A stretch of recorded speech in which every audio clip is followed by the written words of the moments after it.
প্রিয় সংগ্রামী বন্ধুগণ, দু একটা কথা বলতে হয়। আমরা শুনছি বিভিন্ন কার্ড দেওয়া হবে, ফ্যামিলি কার্ড দেওয়া হবে, কৃষক কার্ড দেওয়া হবে।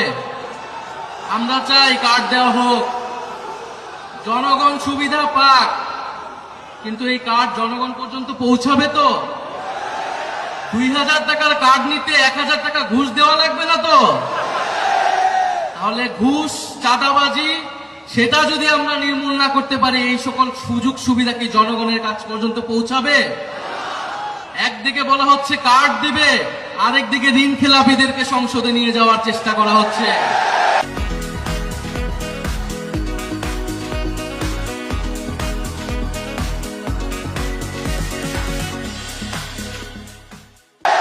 নির্বাচন কমিশনকে ব্যবহার করা হচ্ছে, আদালতকে চাপ প্রয়োগ করা হচ্ছে। ফলে কেমন দ্বিচারিতা? যদি প্রকৃতপক্ষেই জনগণকে সুবিধা দেওয়ার নিয়ত থাকে, তাহলে কেউ ঋণ খেলাপিকে নমিনেশন দিতে পারে না। যারা ঋণ পরিশোধ করে নাই, তারা সংসদে গেলে আপনার মনে হয় তারা ঋণ পরিশোধ করবে? আর এরা আবারও ঋণ নিবে, এরা আবারও টাকা লুট করবে, এরা আবারও টাকা পাচার করবে বিদেশে। আমরা তো এই বাংলাদেশ চাই নাই, আমরা তো সেই লুটেরাদের বিরুদ্ধে গণ অভ্যুত্থান করেছি। ফলে নতুন কোন লুটেরাদের আমরা ক্ষমতায় যেতে দেব না, বাংলাদেশের জনগণ তাদেরকে ক্ষমতায় যেতে দিবে না।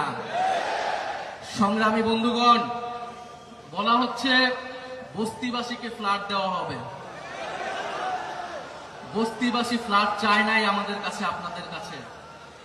বস্তিবাসী চায় নিরাপদ জীবনের নিশ্চয়তা, বস্তিবাসী চায় মর্যাদাপূর্ণ কর্মসংস্থান। বস্তিবাসীকে ঢাকা শহরে আজ পর্যন্ত যারা ফ্ল্যাট দেওয়ার অঙ্গীকার করেছে, তারা বস্তি উচ্ছেদের পরিকল্পনা করেছে। তারা বস্তিতে আগুন লাগিয়েছে, বলা হয়েছে আপনাদেরকে ফ্ল্যাট দিব, আপনারা বস্তি থেকে উচ্ছেদ হন। আমরা আল্লাহ না করুক হয়তো এই ধরনের কোনো প্ল্যান নাই। জান্নাতের মালিক আল্লাহ, অবশ্যই মহান সৃষ্টিকর্তা, আর ভোটের মালিক জনগণ। ভোটের মালিক নাগরিক। দেশের মানুষ বুঝে যাবে আরো দ্রুতই যে কারা নির্বাচনের আগে প্রতারণা করছে, কারা দেশের মানুষকে ঠকাচ্ছে, কারা সংস্কারের বিরুদ্ধে অবস্থান নিচ্ছে। প্রিয় সংগ্রামী বন্ধুগণ, 12ই ফেব্রুয়ারি 10 দলীয় নির্বাচনী ঐক্যের সমর্থিত যার প্রার্থী রয়েছেন, যার যেখানে মার্কা রয়েছে, এই ঢাকা 15 আসনে দাঁড়িপাল্লা, অন্যান্য আসনে শাপলাকলি, রিক্সা সহ 10 দলীয় জোটের যে মার্কাগুলো রয়েছে, আপনারা তাদেরকে জয়ী করবেন, তাদের সাথে থাকবেন। আমরা ঐক্যবদ্ধভাবে বৈষম্যের বিরুদ্ধে, দুর্নীতির বিরুদ্ধে আর ইনসাফের পক্ষে আমরা নতুন বাংলাদেশ গড়ে তুলব। শেষে যাওয়ার আগে আরেকটি কথা, এবারে নির্বাচন শুধু সরকার বদলের নির্বাচন নয়, দেশ বদলের নির্বাচন। এবারের নির্বাচন ক্ষমতা পরিবর্তনের নির্বাচন নয়, ক্ষমতার কাঠামো পরিবর্তনের নির্বাচন। ফলে নির্বাচনের সাথে আরেকটা গণভোটও আছে।